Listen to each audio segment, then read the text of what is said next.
Well, that discussion's going to be, I guess, about the options we have for trying to reduce the cancer burden. And I'm particularly interested from a global perspective, coming from the WHO's Cancer Agency.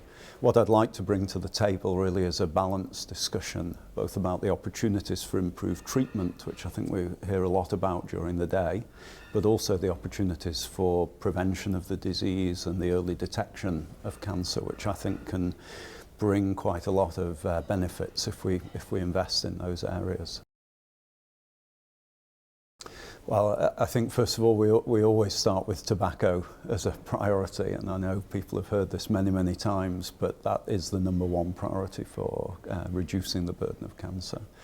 Trying to bring across this message that we have ways to achieve reduction in smoking, particularly through things like taxation, price control and bans on advertising. So I think that'll be one of the things. But I'd like to broaden the debate a little bit and explain how things like chronic infections account for so many cancers. So in Africa it's 1 in 3 cancers, and that we also have some approaches to combat those particular carcinogenic exposures.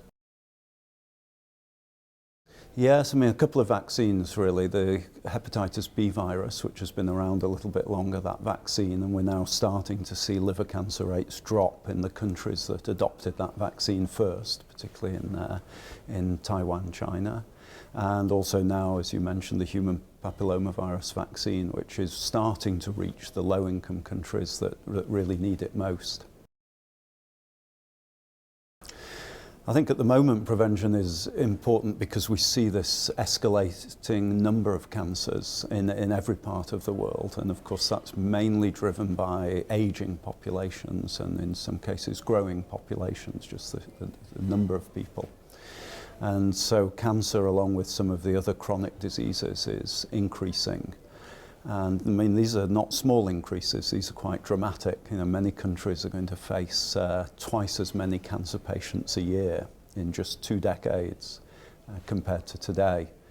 So I think if we look at that pressure on health systems, on cancer services, we really need to reduce some of that pressure, and the way to do that is to prevent some of those cases from occurring. I think for us what we'd like to look at is the incidence of cancer. So can we actually see reductions in the rates, the incidence rates of the disease? But also we have to think about the total burden as well, because of the population growth and the ageing. Even if the incidence is dropping, the actual total number of patients can still increase. So we need really some measures like that, some accurate measures to track the impact of interventions. And that we do through cancer registries. So what the agency is doing is trying to support countries to record accurately the number of cancer cases, the survivors from cancer, so that we can see whether the interventions really translate through to a positive effect.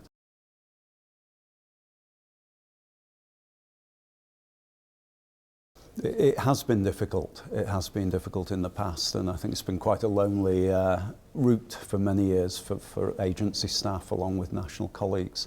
The change has come really with the United Nations focus on so-called non-communicable diseases, including cancer, and showing just what a barrier those diseases are to sustainable development, even in the low and the middle-income countries.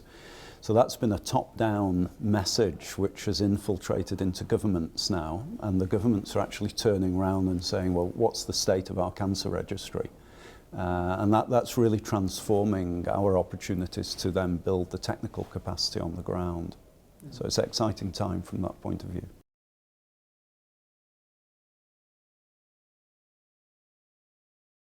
There's less so, I would say. I mean, what we saw first of all was the numbers of cancers increasing and projected to increase. That's been followed by a political awareness and prioritisation. I would say it's not yet been followed by the development aid going into these areas.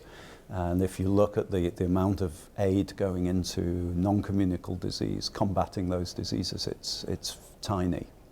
So I'm hoping that will come through. The gates of for example, invested in things like the human papillomavirus vaccine research, and that's been extremely positive. But there's more that needs to be done in that respect.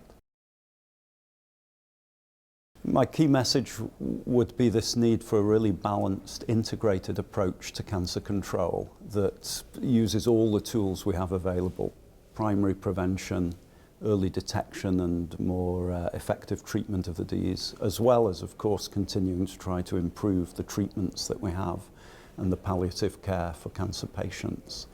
And I think if we put those together, we may also solve some of the economic challenges in providing more expensive cancer medicines, because we have less patients to treat with those medicines. And it seems to me this integrated approach has been a little neglected in the past, and I'd like to see that change.